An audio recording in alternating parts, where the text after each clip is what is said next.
Hello guys, today we are going to see the leetcode question 6.2, that is unique paths. There is a robot on a m cross n grid. The robot is initially located at 0,0.0, that is the starting index, and the robot tries to move to the bottom right corner, that is till m-1 and n-1. The robot can only move either down or right. If it moves down, then the row increases by 1, and if it moves right, then the column increases by 1. Given two integer m and n, return the number of possible unique paths that the robot can take to reach the bottom right corner.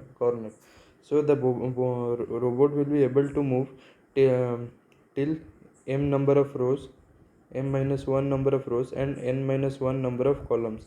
So we have to create a base case. If row is greater than row is less than equal to m-1 and column is less than equal to n-1, we have to keep in mind for each of the recursive calls.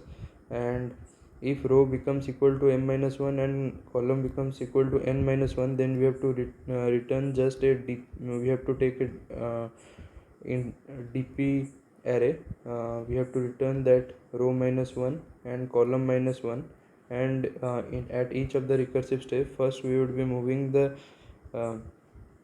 uh, moving downwards by increasing the row. Then we would be uh, calling for the recursive function by increasing the number of columns, and we would be adding the number of ways by increasing the columns and the increasing the rows, and at each of the time we would be returning that.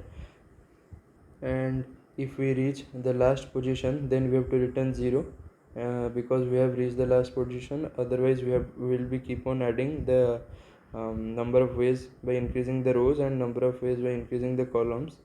So let us see the code of the question. Here is the code of the question. We have taken a row equal to 0, column equal to 0 in that parameter as the default argument given as 0, and if row exceed m and n, then we have to simply return 0 as we have reached the destination. If row equal to m-1, column equal to n-1, we have to return 1 because only one step is needed to reach that position, or one step or 1 would be the cost to reach this position from the previous steps.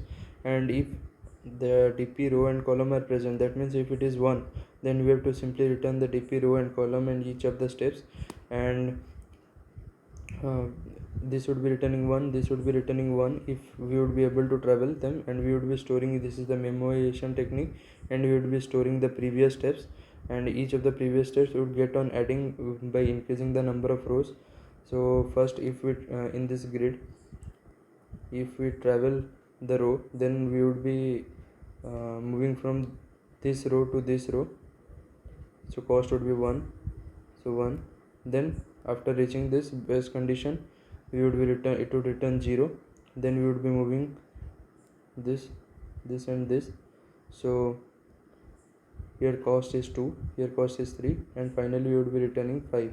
In each of the iteration we would be doing this, and this would be get stored in the dp of row and column for which we have traveled.